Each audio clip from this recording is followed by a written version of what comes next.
We've been talking about things we can do to improve our time famine, going through our cognitive triad.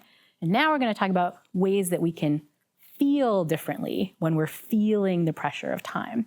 And I think that with this, we need to really focus on ways that we can fight the negative feelings that come with social comparison, perfectionism, and guilt. All this stuff that in some sense causes us to get so busy. It can feel to parents like there's just these fingers pointing at us from everywhere, causing us to do stuff. When we're not feeling busy at work, we start to feel guilty at work. When we're not kind of giving our kids tons of activities, we start to feel guilty in terms of them. Those negative emotions, I think, first of all, don't feel good, but they also cause us to add things up and stack more and more things into our schedule. We develop this sort of scarcity mindset, which winds up making us do too much and messes with our head. And I think this has gotten even worse as parenting has become displayed online with the mommy influencers and trad wives or whatever we want to talk about, but people who are online kind of making us feel like we're not doing enough. This is so bad that, in fact, the Surgeon General talked about this in his report on the pressures of parenting. He wrote that, especially given that our world is changing, which success and fulfillment is increasingly feeling out of reach, that can intensify this culture of comparison. And that gets worse when we're watching influencers online and all these online trends. They set these unrealistic expectations around what a normal milestone might be, what parenting strategies should be, achievements and all this stuff. And this is causing parents to kind of push. And when we start chasing these unreasonable expectations, many families are left feeling exhausted, burned out, and perpetually behind. Some resonate? Okay. What can we do to fight these feelings of feeling perpetually burned out and left behind and so on? I think what we need to do is to change how our bodies are feeling. And we could do that, interestingly, through a change in the way we think. The biggest one, and I think it's just a general strategy that's super helpful for parents, is to bring some self-compassion to these kinds of judgments. What do I mean by self-compassion? Well, it is defined as a sort of attitude that you bring to yourself where you treat yourself with kindness. You treat yourself like a friend might treat you, especially in tough times, stressful times, and so on. You recognize that not being perfect, making mistakes is just part of being human. Sounds really simple, but practically kind of hard. And I think this is a spot where having some specific strategies can be really helpful. And the specific strategies I really love come from this book by Kristin Neff. She's a professor at UT Austin who studies self-compassion. And she has these specific strategies that she recommends to go through, kind of in 3 parts, to kind of think through the way you talk to yourself with a bit more self-compassion. The first step is what she calls mindfulness, which is kind of just what it sounds like. You sort of just acknowledge what you're going through. I'm feeling ashamed right now. I'm feeling really judged that my kid's not in this thing. I'm feeling really overwhelmed. I'm feeling really burned out. Whatever it is, right? Just acknowledge what you're feeling. Second step, and maybe the most important, especially for kind of type A parents, is the common humanity. You say, and that's normal. It's normal in this culture to feel stressed out. It's normal, given my kids' schedules, to feel overwhelmed. It's normal in a community where parents are doing too much, and I know you're not supposed to do that, to feel a little guilty. I'm just human, and this is a common human experience, right? But then there's a third step where you treat yourself with some kindness. You say, what do I need right now? If you're not good at looking at your needs, you say, what do I know about what I need right now? Is there anything I can kind of sense about it? What can I take off my plate, right? How can I kind of take care of myself, right? This is sort of treating yourself like you'd treat a friend who is going through the same thing. And I think that treating yourself like you'd treat a friend is an important way to frame self-compassion, because sometimes we hear self-compassion as self-indulgence. We think oh, I'm just being nice to myself and I'm letting myself off the hook, or I'm not setting high enough standards for my family or whatever.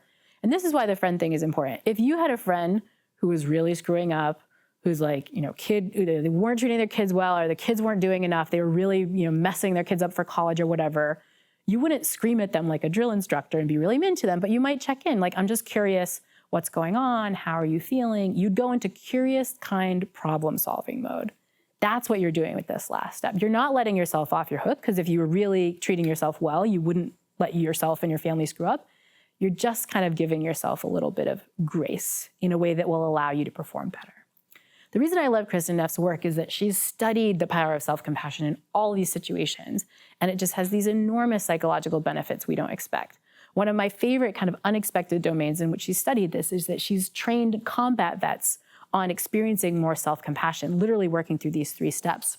This is with Iraqi and Afghan combat vets. And what she finds is that when she teaches these vets these strategies, even those that go through combat experience less post-traumatic stress disorder. They get less PTSD just because they're kind of not beating themselves up. She also finds that when you experience more self-compassion, it's easier to be nicer to your future self because your present self isn't getting constantly beat up. So she finds that people with more self-compassion eat healthier, they go to the gym more, they save more money for retirement. Importantly, self-compassion also helps our other compassion. So you're nicer to your partner, right? Because you're used to giving yourself compassion so you can be nice to them. You're nicer to people at work. You're actually more compassionate with your kids because you've practiced that exercise on yourself. But Kristen Neff also knows it's hard to change our self-talk. So she has a lovely strategy that I think it's important for parents to start with. Instead of self-compassionate talk, start with self-compassionate touch. And we can practice right now. You see, give yourself like a little hug. Maybe a little, what you do to your kids if they're having a tough day. And the beauty of self-compassionate touch is that our brains are stupid. They don't know who's touching you. It could be like your best friend or mentor you really care about. Your body just feels it and you're like, this feels good. And it's a good signal to start the self-compassionate touch because as you're doing it, even feel it now, like it kind of just calms you down a bit. But then you do the steps. First, mindfulness. This is really tough right now. I'm struggling. I'm feeling ashamed. I'm feeling guilty, overwhelmed, whatever it is. Common humanity. But that's normal. I'm only human. It's hard. Like, it makes sense that I'm struggling. Everybody goes through this, right? Finally, self-kindness. What do I need right now? What can I take off my plate and so on? If you take nothing else away from this course, I think this is a good one to just go in the bathroom, self-touch, walk through those steps, and you'll be surprised how it can kind of calm you down as you go. So that's a way that we can feel a little different. We need to kind of fight all this negative spiral of beating ourselves up with a bit more self-compassion. But there's a second thing that we need to do to feel differently that I think is really important, which is that we need to radically accept that we're never going to solve this problem when it comes to time. And one of my favorite kind of books that looked at this idea of radical acceptance, one that I recommend to all my academic colleagues, but also to parents, is this lovely book by Oliver Burkeman called 4,000 Weeks, Time Management for Mortals. And it's called 4,000 weeks because that's the average human lifespan. We're not going to get more than 4,000 weeks. That's probably the best we got. And Oliver Burkeman in this book, which is supposed to be about time management, is really much more about radical acceptance because he just says, look, there's just never going to be enough time, right? And he's quite more eloquent than me. He's much more eloquent than me, so I'll let him kind of give you his quote. He notes, the day will never arrive when you finally have everything under control, when the flood of emails has been contained, when your to-do lists have stopped getting longer, when you're meeting all your obligations at work and at home, when nobody's angry with you for missing a deadline or dropping a ball. Like, this day is never coming, right? When the fully optimized person you've become can turn at long last to the things that life is really supposed to be about. Let's start by admitting defeat. None of this is ever going to happen. And this sucks. It sucks to recognize that we're finite humans. It sucks to recognize that our kids' time in our lives, like with us in the house, is flying by, that we're just never going to maximize it. And we could add to that other things we need to radically accept. It sucks that our kids are never going to be the perfect applicant for college. They're never going to be able to do every extracurricular that would benefit them and be good at everything. All of this sucks, but let's start by admitting defeat. We're never going to get there. Just that moment of radical acceptance can kind of take some of it off our plate, right? Because we're not fighting this losing battle and beating ourselves up for not winning the losing battle. And so this is the idea of radical acceptance. Time is always never going to be enough, right? We're always going to be struggling against it. What can we do to radically accept?